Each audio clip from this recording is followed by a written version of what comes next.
Hey YouTube, and welcome back to another English beer review here with Thomas Opent. Um, with a beer by a brewery. It's actually a collaboration beer, but brewed at a brewery where I have a little bit of a love-hate relationship with.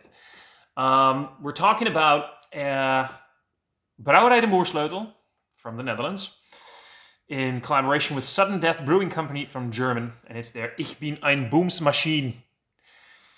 Wait, let me put that in frame a little bit better, because that probably is going to do a focus, autofocus, and whatever. There we go. Ich bin ein Bumsmachine. What's a Bumsmachine? Well, long story short, the idea was that when the guys were over to do the collaboration brew and everything, and the guys from Germany to the Netherlands, they had a whole party, or the other way around, I don't really know.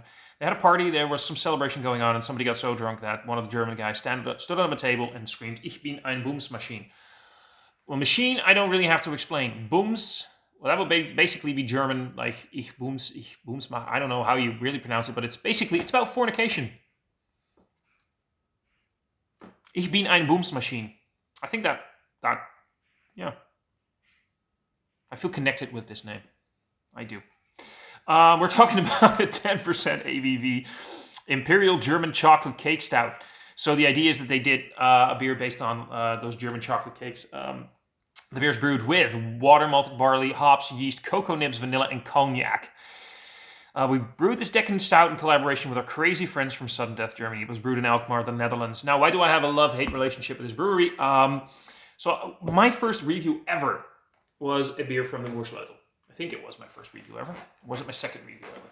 Anyway, I adore the Moersleutel, but for quite a while now, a lot of their imperial stouts have been dominated by lactose, and I'm not lactose intolerant, but I do not tolerate lactose that well in terms of the flavor profile. Like, a little bit can go a long way, and I feel that a lot of breweries these days, especially Moersleutel at some point, we're using it as a main ingredient. Like, we're making a beer, what's the first ingredient? Lactose, and then, they figured we should add some malted barley, maybe some things like hop, maybe some yeast, shit like that, and it just took over way too much. Lately, they've been making some more beers without lactose. This one included. At least it doesn't say so on the can. And Moersleutel has always been very open and honest when it came to their ingredients. If they added lactose, they will always put it on there. We're still talking about a big-ass pastry stout, though, when you talk about cocoa nibs, vanilla, and cognac. Now, it doesn't say cognac infused. I'm assuming the cognac was actually used during brewing. Infusing usually means that you add it after. I think. Maybe. Having said that, though, this is 440 milliliters of 10% Russian Imperial Stout with a lot of shit going on, and I'm pretty curious. I'm also very happy that, I was able to do a review where I could use the word fornication. I mean, how often do you get to do that, right? Let's crack this bad boy open. So that is basically pitch black with some cola vibes and one hell of a head. Whoa, whoa, whoa, whoa. I poured that like a motherfucker. Now, I poured that like the asshole that I am. Look at that. That is one of the darkest heads I've seen on a beer in quite a long time. I also poured that way too vigorously because I figured with those adjuncts and with the high ABV, that would need a bit of an aggressive pour to, get like even a little bit of head on there. But that is like 3 fingers versus 2 fingers. 3 fingers of head versus 2 fingers of beer. That's basically a whole hand. I got a big hand, whatever. It looks good, though. This looks like an incredibly pitch black beer. I like the look of that. That's what I want my Russian Imperials to look like. I could try and get a nose out of this, but I'm probably just going to snort foam. So let's just see. I mean, that is impressive. That is one hell of a big head.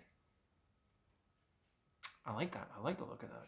Let's see what she does, right? Let's see what we can get from the nose. I mean, with all of these adjuncts, I'm hoping I'm going to get at least like that baked flour, that baked goodness. Like when you think about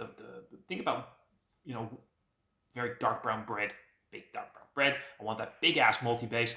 I'm also really looking for that pastry here without the pastry quality, the cocoa nibs, the vanilla, the cognac, without things getting too incredibly sweet. I'm really hoping that this beer will still have like a roasted component in it. Let's see what she does in the nose. Okay, here we go.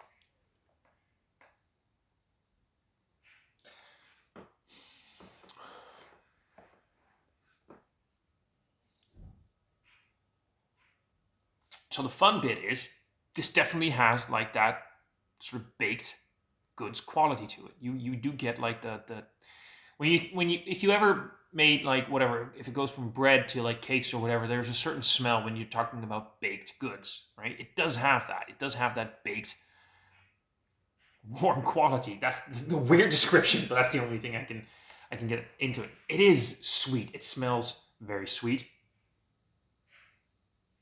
There's just sort of a nutty quality there.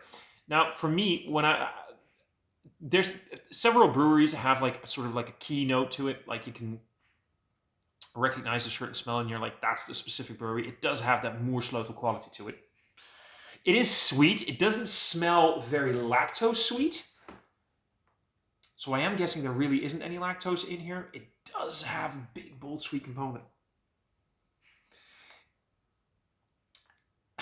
So because of the cognac, which is of course grape derivative, there's a sort of a, not a grape derivative, it's a grape distilled drink. There is a sort of a red fruit component in here that could come from that cognac, like the grapes, like the fruity component, and I'm vibing that as like a red fruit, but it also has sort of like a kirsch element, like that sort of red fruit, the chocolate cake, the what's it called again? There's this, we call it a Schwarzwälder Kirsch. It has sort of like a Schwarzwälder Kirsch with the cocoa, like the chocolate, the baked good quality, the vanilla, the cognac. It all gives it sort of like the Schwarzwälder Kirsch vibe. And a little bit of a licorice note in there, which I get from Moersleutel often. There's definitely a little bit of a licorice note in there, but more of a sweeter licorice, not that like the savory umami licorice, more like the sweeter licorice. Yeah, I'm digging this. You know, as you guys can see, the head is dissipating quite quickly. Yeah, that's nice. It has a bit of an alcohol heat to it. It's only in between brackets, only 10% ABV. Moersleutel is known for making beers that are easily over 12% ABV. So for them, 10% is like on the, you know, it is still double digits, but it's going towards the lower side of their ABV when it comes to imperial stouts. Usually everything they do is like 11 or higher. There's something in there. There's something in there I'm not getting right now, but maybe I can name it later. But all in all, though, actually, it does smell kind of nice. So it does smell sweet. It does have like a little bit of a, you know, bittering component in there. Not so much a bittering component, but as in at least like it's a malty component. The malty sweetness, without it being too sweet, not the lactose sweet. The bittering component, it gives me the impression it could have a little bit of that roasted barley malt bitterness in the back, but probably not a lot. But it is there a little bit. I'm liking the smell of this. Let's just dive in and see what she's got, right? Cheers, guys and gals. And there's another YouTuber I follow. He has a cooking channel. Guys, gals, and non-binary pals. There you go.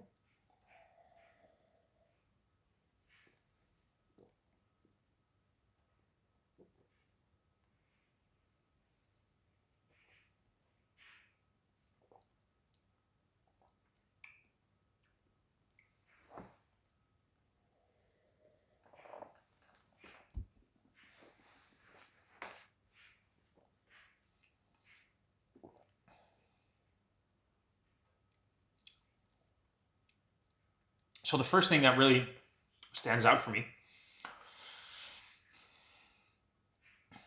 it's got quite a savory note to it.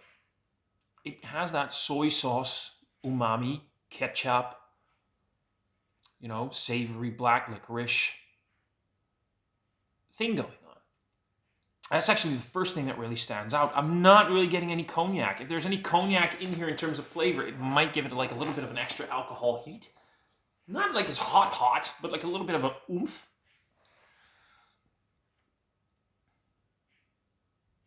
It definitely has the vanilla. It definitely has all the cocoa, the cacao nibs, like that chocolate, like that darker, bitter chocolate component.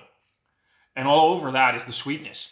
It's definitely a sweet beer, but not like a lactose sweet beer. So it at least it has that going for it. And that's the kind of sweetness that I appreciate. All the sweetness is from like sugars from the barley malt and everything, you know, all that thing going on. I could almost swear there could be some like some brown sugar in here. I wouldn't be surprised if they add a little bit of brown sugar or like muscovado sugar or whatever to give it sort of more that darker sugar oomph. It's got like that darker sugar sweetness thing going on in a good way.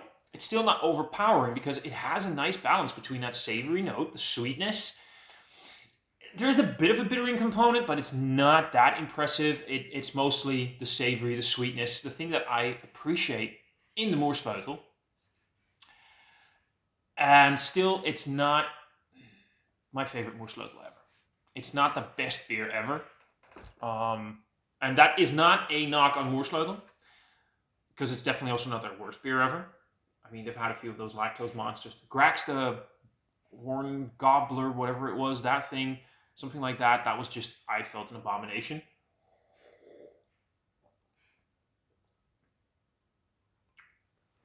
This is nice. It's just nice. Like, it's not their best beer ever. It's not their worst beer ever, but it's just a nice, drinkable, sessionable. Definitely session this. Don't drink it too fast. Russian Imperial Stout with some nice adjuncts. Like, it's got a little bit. It's got a little bit of everything. It's got a little like chocolatey, vanilla, kirsch, red fruit thing going on. A little bit of that savory note. I wouldn't say this is like an actual German chocolate cake stout. I mean, come on, it's quite far removed from that. But it does have a few of the hints of that. I think if the licorice, the umami component was a little bit more dialed down, like maybe even completely gone, it would have that impression a lot more.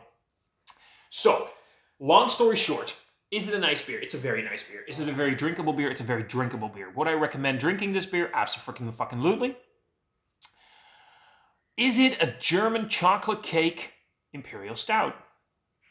No. No, not to me. Maybe some other people would say it is. The brandy component, the cognac component, is a bit lacking for me.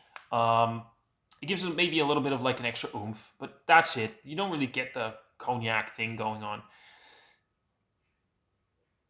But it's still nice, and I like it. And I think at the end of the day, that's the most important thing. Is it nice? Do you like it? Did you like to drink it? Would you like to buy another one? I would like to buy another one, actually. I mean, this was €6, so €6 for a 10% Russian Imperial Stout in a 440 can. Hell yeah. I pay it again. And drink it again, because it is that enjoyable. It's just not, for me personally, the best Moersleutel ever. I think there are a few of the barcodes are the Chris Coconut Crab, definitely high up there. You know, the OG motor oil, things like that, Smearoli, those beers, the OGs, the old recipes. I mean, I had a mystery beer a while ago that was like one of their, the first Bounty Hunter. You know, that was spot on. That was before they overdid the lactose. I might not even have had lactose, that one. It was before they overdid all of those things and made way too sweet beers. This reminds me of those older beers, like that roasty toasty components in there, the umami thing. It's all great. It's all in there, and I dig it. I like it. And I'd definitely buy another one. I think at the end of the day, you know, that makes it a good beer. For me personally, anyway. And that's it for this review. If you liked it, click like. If you really liked it, hit that subscribe button. In the description box below, you'll find links to all of my social media. You'll find a link to the Dutch Beer Collective. You'll find a link to mysterybeer.nl. Do please leave comments. I love comments. They are always the best. And I will see all of you guys in another review soon. Cheers.